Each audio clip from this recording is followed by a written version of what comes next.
So I have the honor of kicking off this next panel of really tremendous leaders from so many different corners of the scam fighting world.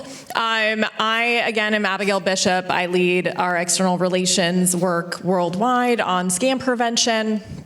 You may remember Riikka from the last panel. She is, she can't get away from us. But Riikka's joining us from the UN. We also have Stefan from Consumers International. We have Fran from the UK Home Office and Chris from the US Department of State. Each of these individuals every day is thinking about how they're protecting consumers and going after bad actors across borders. Because it turns out bad actors do not respect boundaries and borders, but we do. And we need to think creatively and about how we can link arms and work across our jurisdictions to fight these transnational crime syndicates and the like. And so I'm going to kick off sort of a line of questioning here. Like any good Amazonian, we work backwards from the customer, and in this case, we are going to work backwards from the consumer. And so I would really love to kick off with Stefan to hear, from your perspective at Consumers International, how are consumers around the world experiencing these crimes and sort of the ripple effect of the trans-jurisdictional nature of them? Thanks so much, and thanks for bringing us here today. Really wonderful to partner with Amazon, along with many others, in our work to combat scams online. I think your point of, bad actors are not respecting borders, I really want to emphasize that because, we, Consumers International, is the voice of consumers across borders. There are many amazing organizations working nationally, the likes of Consumer Reports here in the US, Which in the UK, and many others around the world who are representing consumers locally. Who is their voice in the international policy environment? That's Consumers International. We're a membership organization for consumer associations with 200 members around the world. So I think what those organizations tell us is really what we've heard today already. It's the idea that consumers are extremely impacted by this issue. We've heard about the scope and scale, the change in scams and scam trends around the world. What consumer advocates will say about that is not going to be anything new, I think, to people in the room today. I think what our members would ask of the folks here is that over the last few years, they've spent so much time, so much energy trying to get people to pay attention. And I think we've now moved past that, and those organizations would recognize that. They would be saying it's fantastic that we have a global anti-scam summit and several around the world. We've got initiatives like what the Aspen Institute has talked about, many others working nationally. They would say now it's really time to focus on the consumer outcome. What is going to make the difference for consumers everywhere? And I think that's where Consumers International can help come in. One of the things that I wanted to highlight today is actually understanding the consumer experience of the problem. What is it that makes people vulnerable, that makes people susceptible to scams? It's not just their age, it's not just their low digital literacy, things that you might expect, but there are other issues like whether you've recently experienced a bereavement, or whether you've recently lost your job, or if you have caring responsibilities, if you are not a native speaker in the country in which you live. So I would guess that everyone in this room probably knows someone who checks at least one of those boxes and probably multiple more. What we've seen is that around 3/4, that actually represents around 3/4 of people globally. So 75% of people are at risk of being scammed. Again, that probably isn't surprising to people here who are working on addressing scams every day, but it goes to show truly that everyone is vulnerable, everyone is susceptible to this issue. So, well. Yeah, no, I think one of the things that has been really exciting to see is the Consumers International Coalition to Stop Scams. I know many of those in the room and joining online have participated in that coalition, and we're at sort of a really exciting point with that work when it comes from moving from just awareness, which is sort of step one, but actually to action. And so what is sort of the actions that you're driving through the coalition? Yeah, well, there's a couple of things, and I really wanted to talk about the role of the coalition as well. The coalition is there to elevate the consumer experience among the organizations and places where it needs to be heard. So in these cross-industry discussions, in the OECD, in these international forums. This year, the coalition has done, I think, two really amazing things. It's supported us to produce 2 tools for everyone that is responding to scams. One is a global action agenda. That's a set of policy actions that governments need to take around the world. It's not limited to national actions, although that clearly is the foundation for change. It's also making sure that's joined up internationally. So that's the first tool, a global action agenda to protect consumers from online scams. And the second is a scams barometer. There's lots of data out there. We saw some of it this morning. This is the consumer representation pulse on the issue of scams. Are they getting better or worse for consumers? What are the trends that we're seeing in the consumer response? Yeah, and I think for all of us, when we're thinking about moving from that awareness to action, it's so important to keep a pulse on the consumer perspective, so that we can sort of grab the attention of governments around the world. How is that for a segue into the policy side of our discussion here? And the UK and the US have certainly sort of been working on sort of cross-jurisdictional cooperation and efforts. And Fran, the UK was so out in front last year driving the first global fraud summit out of Britain. What's happened since that summit, and how is it going? So I'd say actually that it's been a real pleasure working in this area, because the momentum is so clearly going in one direction. And the Global Fraud Summit in 2024 in the UK was one of the sort of moments on that upward trajectory. What it's led to is some absolutely great stuff. Building on that, which was 11 core countries, so the Five Eyes plus key Southeast Asian partners, we've had the first ever UN resolution on fraud. We've also, it's mainstreamed a lot of this discussion. So it's been on the agendas of the G7, the UN, and the Financial Action Task Force, really, bringing it to the forefront.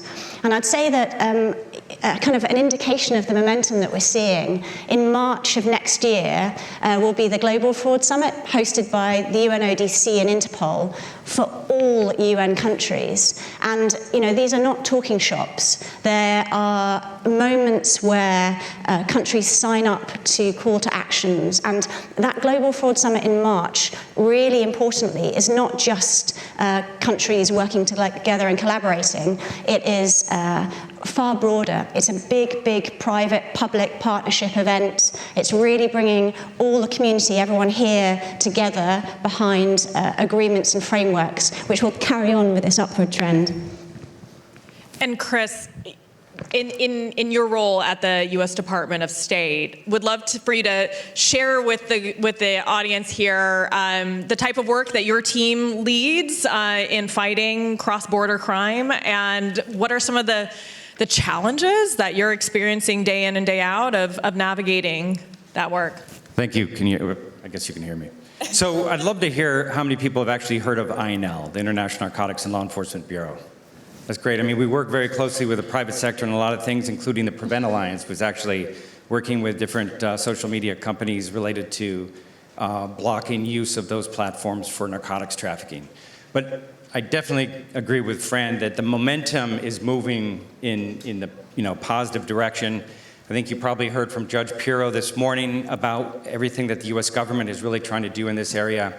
I actually participated with Judge Pirro in her press conference when she launched the counter-scam strike force last month. So obviously DOJ is really at the forefront of this.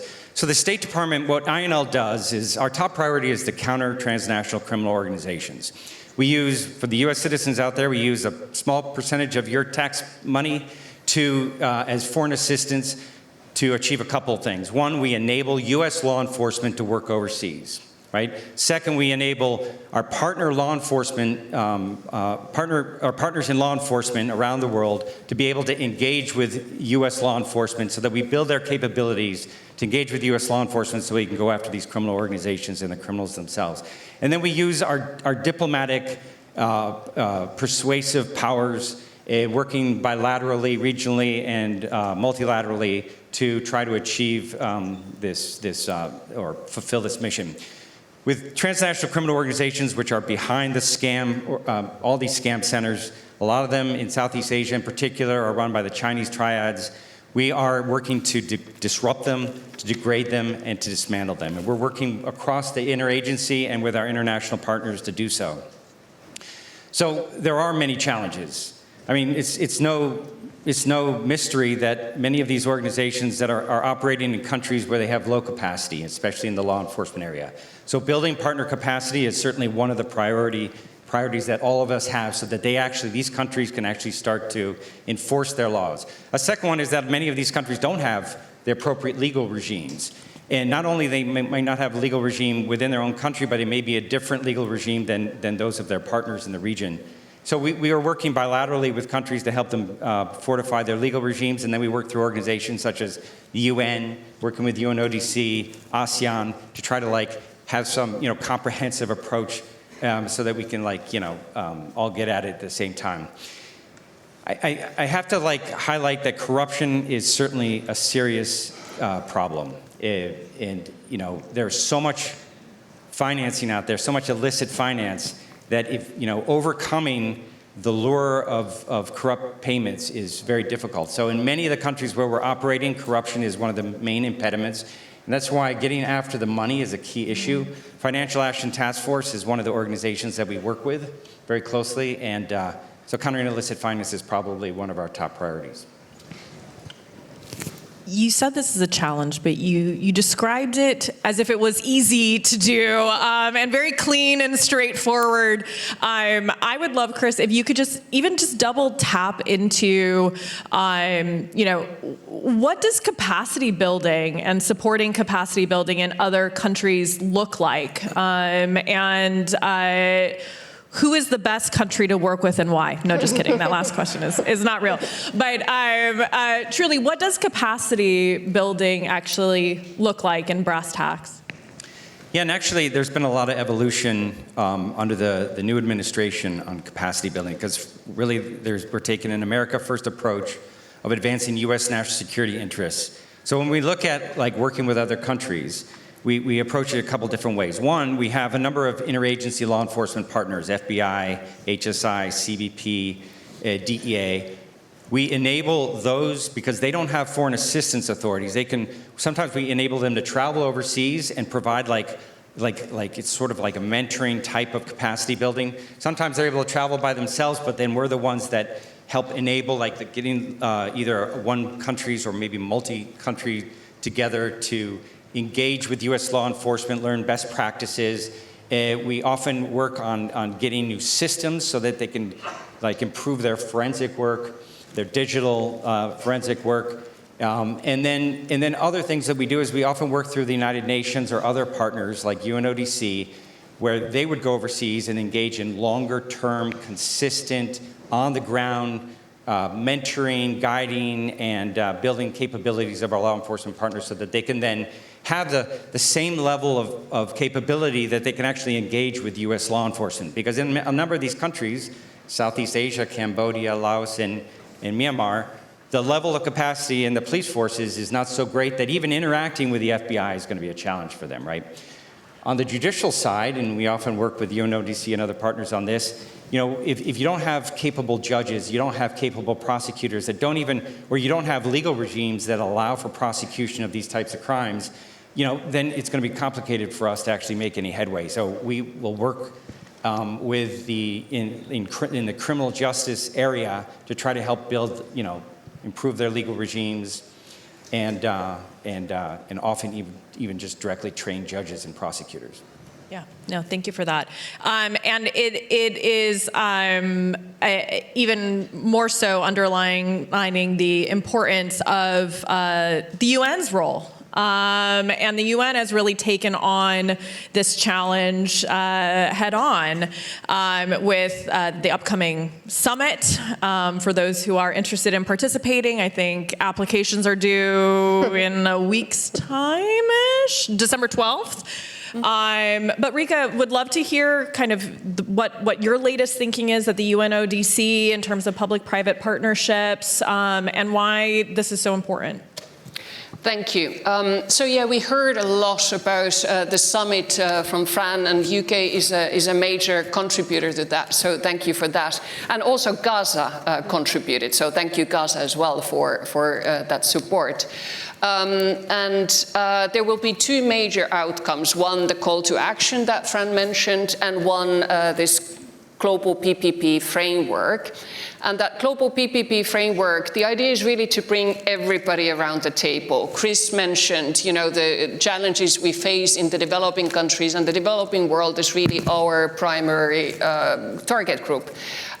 In today's world, the scam centers are perhaps in Southeast Asia, but they're also cropping up in many African countries already, elsewhere. So where are they going to be tomorrow? So that's why the role of the UN is and continues to be really crucial. We work with everybody from A to Z, so Afghanistan, Zimbabwe, and everybody in between. So we bring everybody around the table. And that also means that it's going to be challenging. 193 member states plus the private sector, NGOs, and so forth. So it is a lot of partners to cover. So that's why also the UN documents often are kind of the, let's put it this way, lowest common denominator, because we have to start somewhere to bring everybody around the same table. And the PPP framework that we want to have adopted there. Public-private partnerships, for those wondering what PPP stands for. Thank you, Abigail. So that would contain 6 principles, and the first one would be shared responsibility. I think everybody in this room can agree on that. Tackling fraud is a shared responsibility built on trust and transparency. The other one would be, and we've heard about that as well, proactive and coordinated prevention efforts, because prevention clearly is always better than the cure. So that would be also kind of a no-brainer principle to start with. Also, something that has been mentioned also in the previous panel is information sharing. That's where we have challenges. So information sharing as a principle would be already a step forward. If we get that sort of a global agreement, we need to start sharing information also globally. That is a step forward. The fourth principle. Before we go to the fourth principle, on the information sharing front, what type of information for what? Like, would love to hear sort of your perspective on what information do we want to be able to share, and what do we want to do with it when we share it? Yeah, we have to work out all those details to have like those international protocols on how to actually share information. But we also know that there's a lot of fear around information sharing. What can we share as the private sector, or what can we share as the public sector? And in the previous panel, Jennifer also mentioned, you know, from private to private, what kind of information can be shared? So those are the important questions that we have to start sorting out, finding answers to. And, you know, there's often the fear that we are actually breaching the international human rights framework, but there are justifications also from the human rights perspective, as long as it's proportionate, necessary, and follows a legitimate aim. And here we are talking about the national security concern. Information sharing is compliant with the international human rights framework as well. So kind of like, you know, moving forward, having that common understanding that we have to start sharing information and do it better than what we do now. The fourth principle would be victim support. We always talk about victims, and I love the session, by the way, this morning, hearing the victims' voices, because we can learn a lot from victims. And we heard it this morning as well. And it kind of, you know, brings it a little bit more to the emotional level, which I think we all need. The fifth principle would be education, to increase our resilience to fraud as well. And Stefan mentioned how we are all vulnerable to fraud, and we can only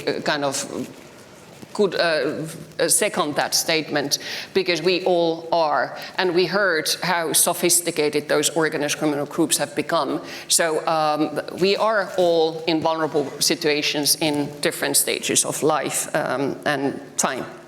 And the sixth principle would be innovation and adaptability. And that's where many of you as the private sector, that's where you're really strong. And international organizations and so forth have a lot to learn from you in that regard. So we'd love to bring your innovation strategies into the international fora as well, and share it with the world and all the countries of the world. I'm very impressed that you got all of that into 6 points. So there's a lot to squeeze into 6 points.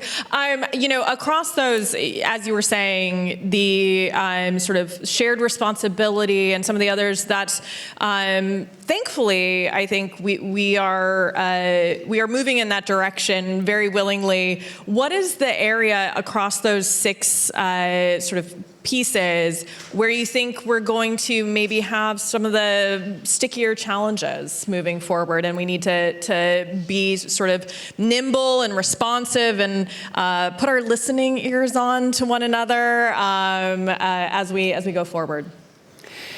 For many countries, these are going to be new principles. So already the PPP framework, the concept of PPP is going to be new for some countries. So we kind of have to take baby steps. That's the role of the United Nations. We start somewhere and we start moving the entire world to one direction.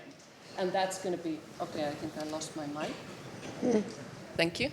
So we are going to start with those baby steps. So the principles are not that refined, and there's not much meat around the bones there, because we have to start somewhere. So I think already the concept as such is going to be challenging for some. But these are voluntary outcomes. But we would really encourage all of you to sign up for them, because we need also the private sector and the governments that are present here to join the efforts. Can I just come in on that? Because I think there's, you're right, like there is a need to get people around the table and to start listening to each other. There are places where I think there are actually some quick wins in terms of policy, where you get examples of industry saying, we need the law in place to do this. So one thing that we've done against our framework, we've actually mapped policy in almost 30 jurisdictions to see what does the policy environment look like. On the point of data sharing, only 4 countries actually have a data sharing agreement specific to scams. So there's clearly a place where there's a big gap, and there's also the willingness already there to build it. So I think ideally we would get past the what can we do voluntarily, and we would start to code some of that into the law and say, this is helping us because we're a company that wants to address that. We need the regulation in place to allow it to happen, so that we're not, asking how to do it and trying to find ways to do it, by just sharing tactics with each other. Yeah, Abigail, if I can come in there. So I think one thing that's been really interesting to me is the kind of the UK journey with this. So it starts out with conversations, often especially importantly with industry partners, but those conversations then end up into agreements and charters, and that's what we've seen in the UK, where we've had, for example, we've just signed the latest telecom charter with key telecom industry in the UK, and as a result of that, telecom industry has been helping to design the framework that sits underneath, and they'll be in conversation as well now with regulators. So we move from conversation to understanding to agreements that we've worked out together to actually something that becomes a legal framework in the UK. And that's where, while the UN might be seen at a low level, it's putting in place the essential building blocks for some of these countries that aren't there, and also helps us all work together on what that framework should look like going forward. I think one of the things that's coming through for me is that this is as much a human exercise as an intellectual one, and you are working with human beings on a really gnarly challenge. As we kind of reflect on all of these remarks, I love a rapid fire round. I can't help myself. I love to put people in the hot seat. And so I'd love to do sort of a speed round here. If we only had one thing, and try to keep it to one thing, that we could absolutely nail in 2026, knowing that we're starting sort of from square one in some instances and others are ahead, what do we need to nail this next year? Riikka, why don't we start with you? Okay. I think my mic works again. Okay, wonderful. Okay, so this is really the hot seat. I think it would be amazing if we have, let's say, the majority of countries signing up to those outcomes, the call to action and the global PPP framework, and having loads of you, the private sector, join the PPP framework and possibly individual pledges as well. So that would be my dream, the majority, and that's a big ask. But please do join the effort. Yeah, Stefan. Well, I actually put that question out to local consumer advocates. So I asked consumer organizations in North America how they would respond, what their thing would be. I think they all said some version of design the intervention that is grounded in the consumer experience. And that ranges from, research into what type of awareness raising actually works. Look at the Innovations for Poverty Action. They're here. They've done research into that, and they can tell you. Others were saying, do more to actually regulate scam ads out of existence, basically. So they're saying, think about the consumer, and I think we heard that really powerfully this morning. I would emphasize that. Go ahead, Fran. I would have mentioned some of the global initiatives, but I'm going to go for one that's a bit more local, but in effect happening in all our countries, which is the absolute key importance of putting together the bits of the puzzle. So the UK government is committed in 2026 to working law enforcement, tech companies, telecom companies, banking sector, to really put all the bits of our information together so we can go hard after scam and fraud. Chris.